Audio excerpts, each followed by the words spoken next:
Chasing all these fans, never been to Santa Rosa. Sat up in the cell with a plug from Sinaloa.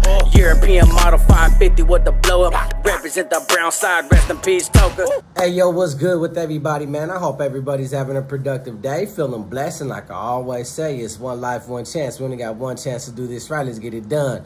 So with that being said, man, a subscriber hit me up, asked me about a certain topic. I was like, I can break that down to the best of my ability. Let's get right into that. With that being said, hit that subscribe button, hit that like, always leave a comment. Let me know what you guys think in the comment section. Check the links in the description for my Apple and Spotify music. Go ahead and run my streams up. And you can check out my playlist section on my YouTube channel and check out my music right there. Thank you guys for you guys' time. Most importantly, thank you guys for you guys' support. Now, my subscriber heard, I don't want to say it was a rumor, but somebody told him that on the SNY, that a lot of the STG groups, the gangs on the SNY, that they removed all their leaders. And he asked me if it was that true, and if it was, to kind of break it down. So I'm going to do my best to break it down. We're going to start with the Cinqueros, the 2-5ers. Now, the 2-5ers, like I broke it down a long time ago in a video, a lot of them are ex-Mexican Mafia members, mafiosos that, you know, they were being made fun of by other Mexican Mafia members, calling them pesetas, in which they adopted the term peseta, which I believe in Mexico is 2.5 the quarter. So they began calling themselves 2-5ers, Cinqueros, Dos Cinco. This happened like in the 90s, like late 90, 90, 92 or something like that. And these individuals wound up going SNY, creating a group, recruiting from all different ethnicities. Trust me when I tell you, a lot of it's Southern based. A lot of them are ex-Sureños, ex-Southsiders. But you'll see a lot of Northerners from up north in there. You'll see a lot of others, Samoans, Asians, Usos, well, you name it, bro. There's a sprinkle of everybody. White boys that were ex-skinheads. That's why their numbers are so deep. I don't know what their fascination is to go to that group in particular. But you got to remember, these are the same guys that either ran up drug debts on the main line and went over here, or some of these guys got politicked against because they were hitters on the main line and came over here, so they bring in a lot of dope. A lot of them guys always find hitters, bro. They always find hitters to bring in dope. That's what they prey on the most. There's even circumstances that I know of where if a dude was a non-affiliate and he was bringing in dope, they either take all his dope, punk him, or they'll force him to be a 2-5er so they can get a lot of that dope themselves. In which a lot of them dudes just end up, for some reason, they'll just rather become a 2-5er and they get jumped on by 2-5 and all the yards that are the 2-5ers that are existing on, they just go, you know what, I'd rather just be a Cinquero and just be a brother, put in work, break off a third of my dope to all my homies and shit, or whatever, a ranfla that I become a part of, so they ain't got to be victimized in every facility that they go to, because that's how the Cinqueros really work. No hate, no animosity towards the 2-5ers. That's just how I've seen it for like almost 7 years. That's how they prey on people. They'll force you to become a Cinquero, do the dirt, and it is what it is. You're gonna politic just like them. So when it comes to them, I believe there was like 9 of them that I can recall. I know one of them, name was 9 Lives, but there was quite a few of them, and I'm pretty sure a lot of people in the comment section know the history about these guys. They did have founding fathers that started the 2-5, but the 2-5 became so damn big. When I mean big, is that they had to break it into subsections. Like I said, you have FM, Fuerza Machica, then you had Ranfla, Grim Reapers, then you had Malditos, and then you had a couple other ones that are like on level 3. The level 3s rarely ever make it to the level 4s. Those factions usually stay on the level 3s. So now when they politic, it's, hey, bro, if the homie from Malditos messes up, the Maldito Ranfla will take care of it. And the Maldito Ranfla politics their own way. They all work as one, but say if a 2-5er from the FM messes up and the Malditos know about it, they approach the FM and they be like, hey, bro, you guys take care of your homie. They're not all going to vote. It's the FM card that's going to vote because they're so deep. Each card, like on each yard, is going to be like 30, 40 members deep. So they have their own voting system amongst their own cars because you can't get 100 and something votes in one.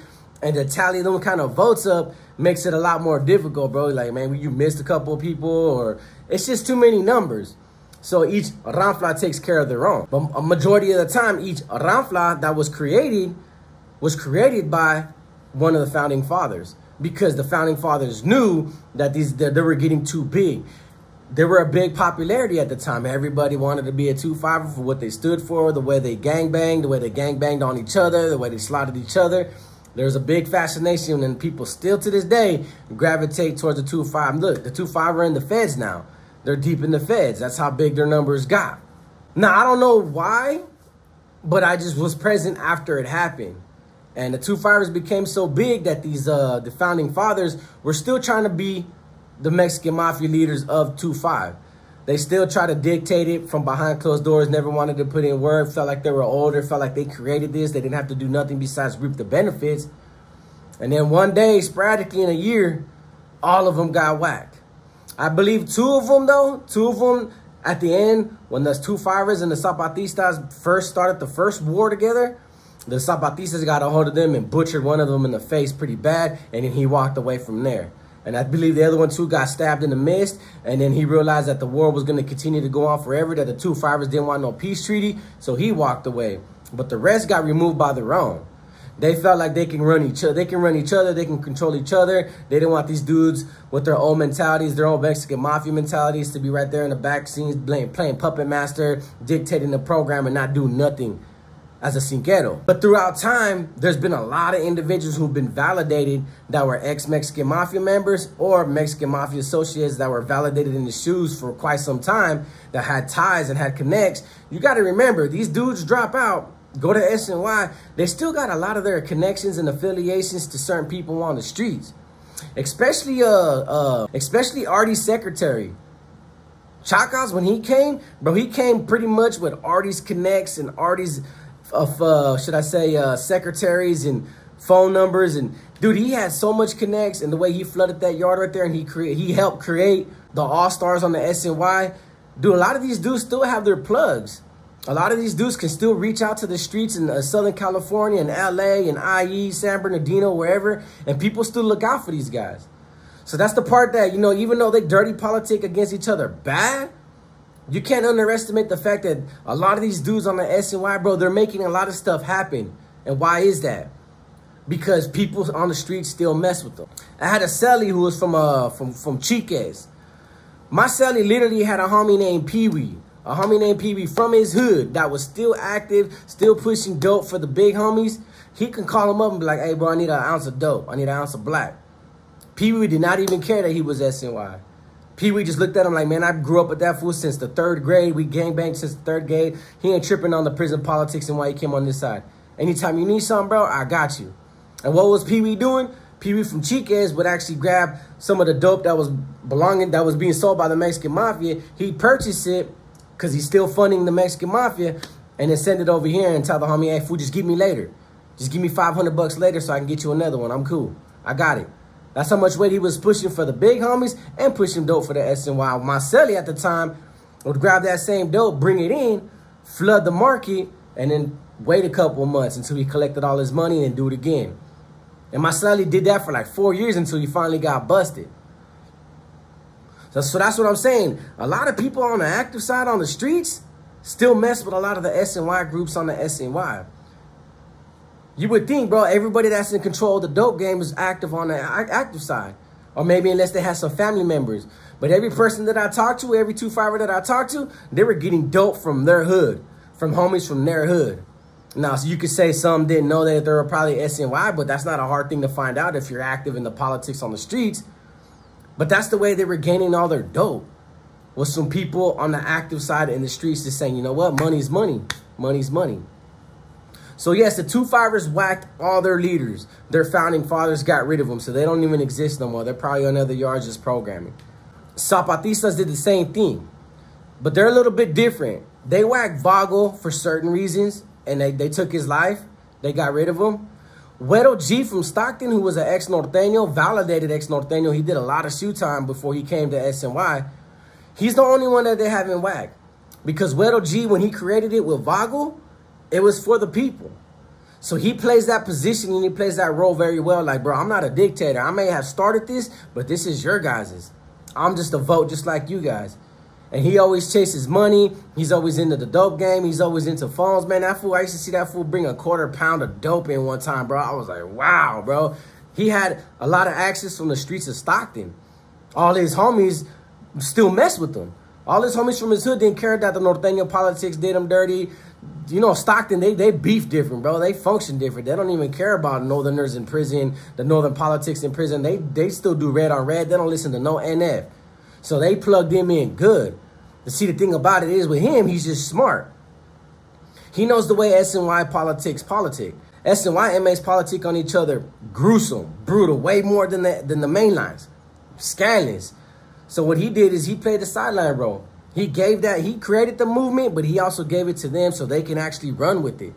It's just you got certain members that become highly influential and strong voices to where the rest of the people are going to look at it like, bro, it looks like you're trying to take over. Or it looks like you're trying to become a dictator. It looks like you're becoming a tyrant. You're making decisions on your own behalf. And sure enough, bro, the masses and the groups are going to come together and start blasting them. Now, the thing about Sporty from Grape Street Watts, you know, he was actually done dirty, but he was a highly influential member. But that's how it could happen. Sometimes people just don't want to see you succeed. And I know Sporty personally. He is not a scandalous individual. He will not whack you unless you absolutely have to. And that boy got bodies underneath his belt. So however he got done dirty, which I know the story, I won't share it just yet until he says it's okay. They wind up whacking him, and he was one of their biggest leaders. But in all actuality, he doesn't look at himself like a leader. It's just he was one of the most longest remaining members since the beginning when it first started, that throughout time, people respected him for his stature and his prestige and how long he's lasted and the way he governed the Zapatista movement. But obviously, you got newcomers and new blood, fresh blood that want to take over. I want to get rid of the old homies and put the new homies on. Wind up blasting him. But the Zapatistas still have leaders, but they're founding leaders, which is two, like I said, Vago and Wedo G. Wedo G is the only one that's in firm standings right now. And it's only because the way he plays his role and the way he plays his position. Like, hey, man, this is you guys. I ain't nobody. I may have started it, but I ain't nobody. But they're the most violent group on the SNY as of today that I can personally vouch for. Almost 95% of the group that they recruit from, I promise you, are all lifers that are willing to pick up bangers. And the other 5%, 2% of that 5%, maybe going home, but they'll pick up a banger too and catch more time. They're not afraid to catch more time. I've seen maybe like 6 or 7 Zapatistas that I knew had 2 years to the pad or 6 months to the pad or 4 years to the pad. If their brother went on a mission with a banger, they were coming with a banger too. They would tell him like, hey, bro, like no homeboy that's going home should be picking up bangers. We frown upon it. It's like they hate it. And some of the Zapatistas will do it like, nah, bro, if you're going with a weapon, I'm going with a weapon. You ain't no different from me. I ain't no different from you. But Vago and Sporty were one of the main leaders that they wound up taking out in the process. Sporty still lives though. Now the IRs, same thing. Like I broke it down. I'm not too familiar with them because when I was on the SNY, I went to war with them a few times. And I always was like, I kept my distance from them because of certain politics. But they had a number system. They had a lot of big homies. I think they had 9. And it was a number system. You had 1 through 9. And each one had a right-hand man. And that was like the 0.2. Like 1.2 or 2.2 or 3.2, 9.2. So it worked like this. If any member from 1 through 9 was on the yard and nobody else was, they take over the yard and they'd be the shot callers for the independent riders. And then if they weren't on the yard, but their 0.2, their right-hand man was on the yard, they were appointed the yard. And they would take control over the independent riders. But after a while, the independent riders got so big and got so deep that a subsection broke off. And they would call themselves the Pistoleros. They did it undercover, and they gathered their numbers in quiet and secrecy because they didn't like the number system that these fools were just shot callers dictating their program. There was no progress. There was no room for expansion. There was no room for growth. There was no room for anybody else to take over the organization because 1 through 9 was always going to run it, and their right-hand mans are never going to change. They're always going to run it. So you had like pretty much a group of 18 people dictating the whole organization, and nobody else could ever have a position or have any say-so because 1 through 9 or 2 point whatever ran the organization. So Pistoleros came up, and it caused a division. And now they're going to war with each other. I'm not sure what the results are now, but Pistoleros are pretty much saying, nah, we're all equal. We all have an equal vote. Anybody that comes that's part of the number system, we're blasting them. And the number system started recruiting members that were firm believers into the original ways of the independent riders. Like, bro, anybody that identifies themselves as a Pistolero, they're getting off. So that's when I left the prison system, that's where the war was at. You still had a lot of homies from the number system recruiting members, and the independent riders that were pistoleros going at it with each other. And it was pretty much, you know, a fight for the organization, that the best side win. That's how it was left. So I know they were targeting all their leadership as well. Same thing. Ruthless is known as a dirtbag. He's from OC. And even though he's one of the originals, Shooter, one of the main ones that started it, he got blasted by the All-Stars. But he got blasted over dope, but they still wound up whacking him. Creeper, he was one of the originals. He was from OC as well, from Orange County. The original members are all Orange County car. It was the biggest Orange County car I had ever seen that came together because they were getting dope supplied by Chacas, who happened to be the secretary from Artie, who happened to have still the same dope plugs from the streets. So Chaka supplied all the Orange County car, which got them powerful because they had the cell phones and they had the dope for like almost 3 or 4 years in Kern Valley State Prison, in which they formulated a gang to go against the 2-5 because the 2-5 kept trying to extort each member from the Orange County car. That's how it worked out. That's how the All-Stars came about. But as of today, all the founding fathers of the All-Stars are gone except 2. And a lot of them got whacked because of drug debts and personal dealings. It wasn't an internal fight. It was an internal war that was going on for power. They got whacked over drug deals, but they're no longer existing. So the All-Stars pretty much run themselves just like any other organization. But as you can see, each organization that I've outlined so far is utilizing a democracy policy. They don't want no more leaders. Obviously, they may have looked at the main line as like, bro, if you give power to one person, they dictate the whole program. We're not going to give power to one person or a few handful of people like Mexican Mafia members. They all want to be their own voice. They all want to be an equal voice. So democracy is a big thing on the SNY. Does it work? Half of the time. The other half, you know, democracy, just like any other government, can be abused and can be utilized to somebody's advantage to put somebody at a disadvantage. But it makes it a lot more easier to politic even more on each other because we ain't got one man making a decision saying like, nah, fool, this ain't cool and we all have to listen. Nah, all it takes is a handful to say like, nah, bro, we want to get rid of this fool. Let's find a reason to get rid of him. Now, I could persuade him. Can you persuade them? Yeah, I can persuade them as well. Get their votes and I'll get their votes and we'll have a majority vote and we can smack this fool. We don't need this fool here. And then the very few that are left that are disagreeing with the decision, like, hey, bro, like, what, that's an illegitimate reason to whack him. The majority vote rule, like, now we're going to whack him. So either you can fight with this homie or you can just run with the program like, well, I don't want to be this fool getting butchered, so I guess I got to go with the flow and let this fool get whacked for no reason. That's how the democracy works. They're taking a beautiful concept and they're destroying it on the SNY. Trust me, I was a part of it. I did it myself. There's been videos about when I was a rider, and I have so many stories about how we did homies dirty. And I'm still going to share them with you guys. In due time, I'm still going to share them with you guys. The only one that hasn't got whacked is Snoop. But reasons being is because, like I said in the beginning, he wasn't the only founding father. There was a lot more people. There was a handful more people that did it with him. The only problem is when Snoop started changing things on the SNY and try to make it look like a Norteño program, adopting the bonds and rewriting them certain ways. The Northern Enlightenment that was promoted on the Norteño mainline sign, a lot of that documentation was incorporated in the NRDs. He just switched the words around a little bit, but it's the same damn concept.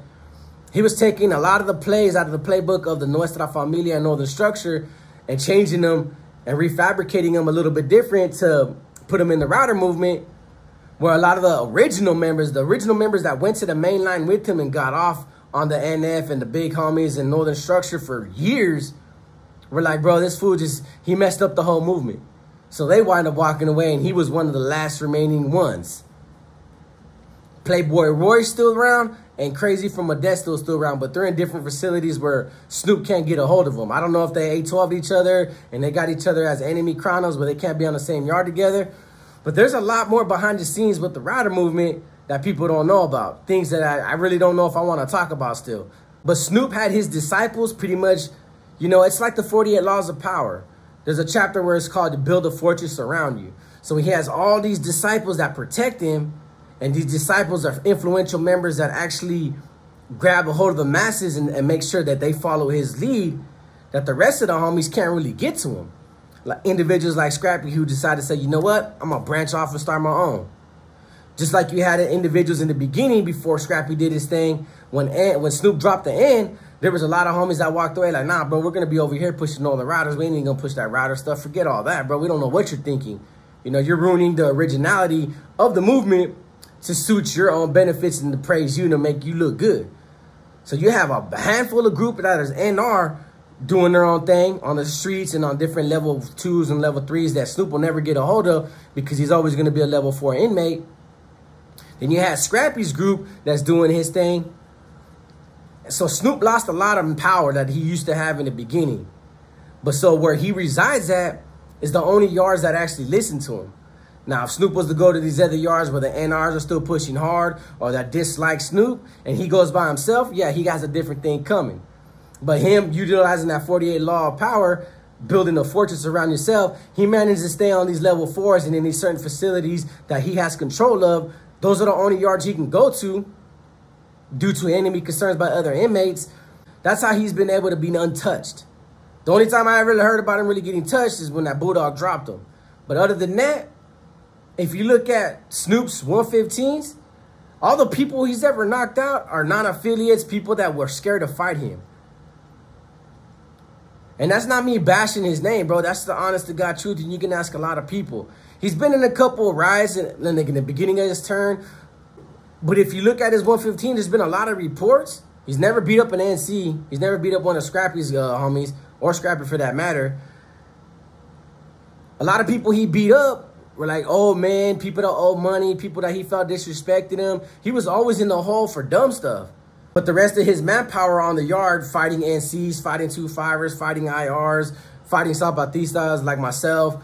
So it just looks like he was able to provide a shield around himself to be untouched because he's only going to be surrounded by individuals who actually look up to him. He's not going to be around individuals who dislike him or who are willing to go against him because they're on all these different yards that he can't go on because he beats up so many innocent people and people in general over drug deaths that they 812 him and it becomes an enemy concern where he has to stay in these remote little areas, these certain specific prisons where he can't be touched. So he's the only one that hasn't got touched. Things are starting to come to light. There's a lot of things that are coming to light about his situation that people are starting to notice and people are starting to share before I decided to say, you know what, I'm done with all that. I'm going to just stick to my YouTube and stick to myself and my own personality that I developed on YouTube. There's a lot more things that I haven't talked about that I've been typing up and I just been kind of like, do I talk about it? Should I talk about it? Should I just leave it on my computer? You know, I'm still up in limbo with these facts. So that was the best way I could break it down for you to the best of my ability. And I hope I was able to answer your question. So with that being said, like I always say, it's one life, one chance. We only got one chance to do this right. Let's get it done. Peace.